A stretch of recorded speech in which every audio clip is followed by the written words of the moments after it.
नमस्कार, आप देख रहे हैं भारत नेशन। मैं हूं आपके साथ नेहा फातिमा। स्वागत करते हैं आपका नेशन की बात में।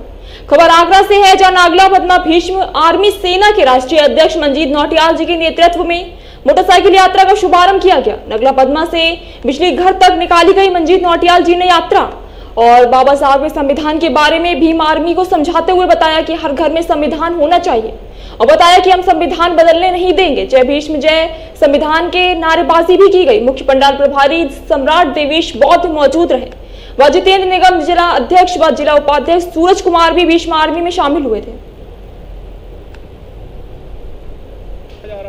आरक्षण जमीन वापस को आंदोलन ये चलता रहेगा और जा रहा है और उनको आईएएस पीसीएस की उनकी जो कुर्सियां हैं उन पर कोई और बिठाए लोग जा रहे हैं। आरक्षण किसी भी तरह से पूरा नहीं है और जो हमारी ज़मीनें हैं जो सरकार ने पूर्व की भांति हमें दी थी वो ज़मीनें सरकार ने वापस ले ली है।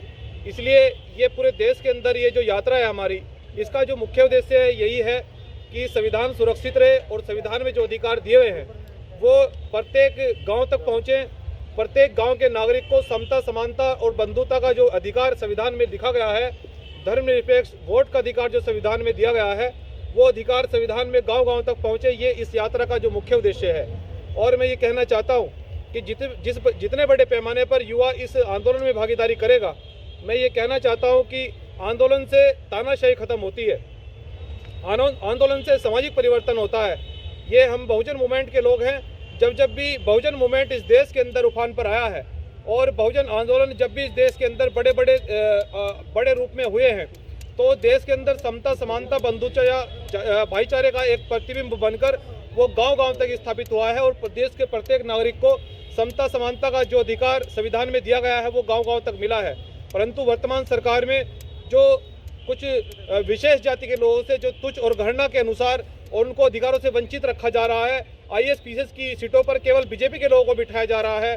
जो एससी, एसटी, ओबीसी माइनॉरिटी के लोग हैं आज भी उनको आरक्षण के अनुसार उनकी सीटें नहीं दी जा रही हैं और शिक्षा से जो बहुजन समाज के लोग हैं वो वंचित होते जा रहे हैं। विश्वविद्यालयों में मनमानी की जा रही है और जमीनों में खड़ी फसलों में ट्रैक्टर चलाकर उनको बर्बाद किया जा रहा है। तो ये तानाशाही है, क्योंकि सरकार ये भूल गई है कि देश की सत्ता का रास्ता खेत खलियान से होकर जाता है।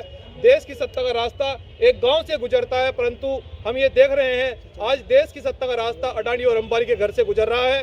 ये बिल्कुल भी भीम आर्मी जय भीम संगठन इसे किसी भी सूरत में बर्दाश्त नहीं करेगा। यहाँ प्रत्येक नागरिक को, देश के जितने भी लोग यहाँ देश में रहते हैं, सबको समान का अधिकार है, सबके वोट की वैल्यू बराबर है और सबको बराबर का अधिकार जो संविधान में दिया गया है। जब तक वो अधिकार गाँव-गाँव तक नहीं पहुँचेंगे, हमारी संविधान बचाओ यात्रा, आरक्षण जमीन वापस को आंदोलन ये चलता रहेगा। और साहब काशीराम जी बहुजन समाज के युवा ये कहते थे कि जब तक आप लोग घर से निकलकर इस लड़ाई को नहीं लड़ोगे, और मैं आपसे बड़े दुख के साथ ये कह रहा हूँ कि जो संविधान मैंने इस देश को दिया है वो बड़ी मुसीबतों और बड़ी परिश्रम करके बहुत विरोध झेलकर इस देश का संविधान लिखकर मैंने देश की जनता को सौंपा गया कि देश के लोगों को समानता मिले, उनको अधिकार मिले, किसी के साथ जातिगत घृणा न हो, किसी के साथ जातिगत उत्पीड़न न हो। परंतु उन्होंने देश की जनता को ये भी कहा था कि मैं भारतवासियों तुम्हें ये कहना चाहता हूँ कि प्रत्येक जा रहा है और उनको आईएएस पीसीएस की जो